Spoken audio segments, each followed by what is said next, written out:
Every 30 seconds, someone is involuntarily committed to a psychiatric institution. Every year, 1 million people are electroshocked. And worldwide, 120 million people are now prescribed psychotropic drugs, 20 million of which are children. Each year, the psychiatric pharmaceutical industry rakes in $320 billion. Yet according to official psychiatric bodies, it cannot lay claim to a single cure. But documenting psychiatry's inhumane and often lethal practices and defending the rights of its victims is the Citizens Commission on Human Rights. It all began in 1969 with the case of one Victor Giori. He had been unlawfully incarcerated in a mental institution for babbling incoherently. But in fact, he was merely speaking his native tongue, Hungarian.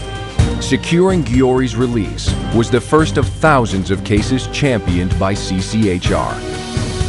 In Australia, CCHR exposed a deadly psychiatric practice called deep sleep therapy, wherein patients were placed in a drugged coma and electroshocked. Not only was it done without their consent, 48 patients died during the treatment.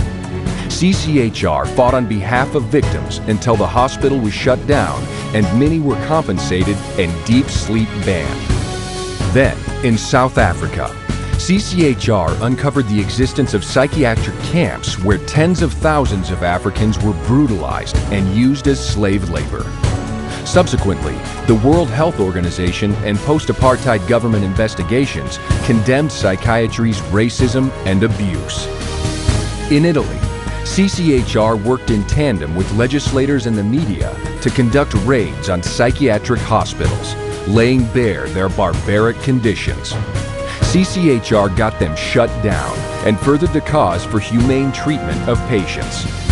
Then again in Japan, CCHR exposed patient abuse and the financial crimes of psychiatrists and hospitals, defrauding the government and taxpayers out of millions.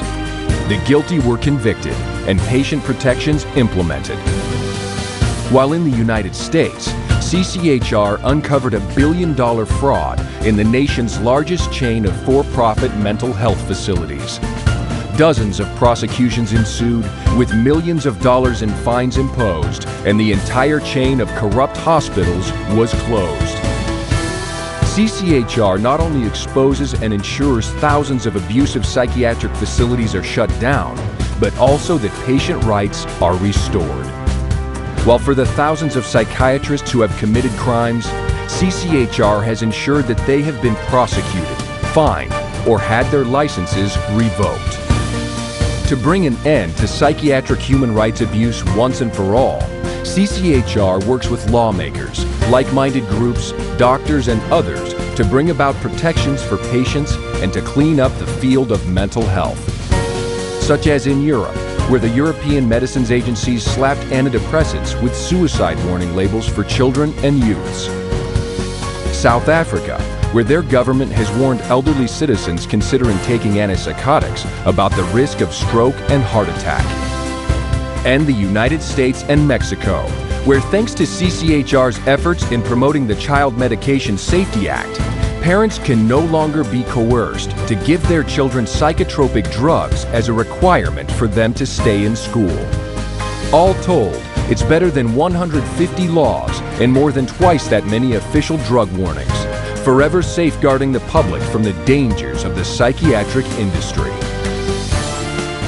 Today, CCHR has over 250 chapters in 30 countries across the world. Its international headquarters in Los Angeles, California, serves as a public information clearinghouse, documenting psychiatry's invasive and harmful practices, and publishing its findings in some 17 languages. More than 12 million copies of their publications have been distributed to healthcare professionals, government officials, educators, and business leaders around the world. CCHR's headquarters is also the site of the world-renowned museum, Psychiatry, an Industry of Death. Centered around 14 documentary films, the exhibition presents the history of psychiatry, From its origins and practice of putting the mentally ill in cages, to the present-day mass drugging of society as the cure for invented mental disorders, this state-of-the-art exhibit has attracted tens of thousands of visitors from all over the world. CCHR further sponsors a fleet of Industry of Death traveling exhibits, visiting scores of cities worldwide. These have revealed the truth about psychiatric abuse to hundreds of thousands more. From New York to Brussels, Prague and Berlin, and from Moscow to Melbourne and Tokyo.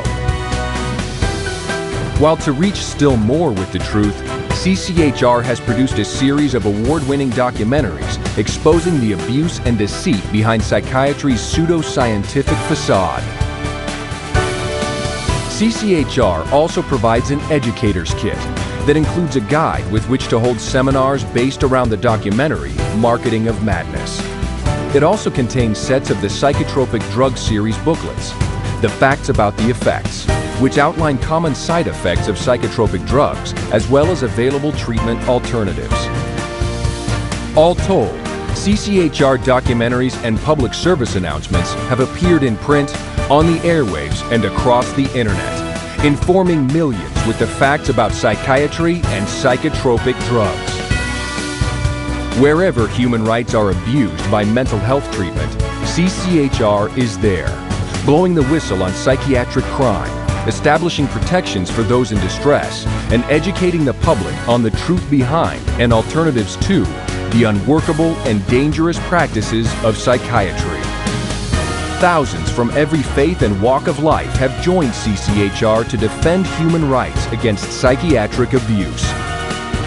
It is a fight that will continue until psychiatry's abusive and coercive practices cease, and human rights and dignity are returned to all.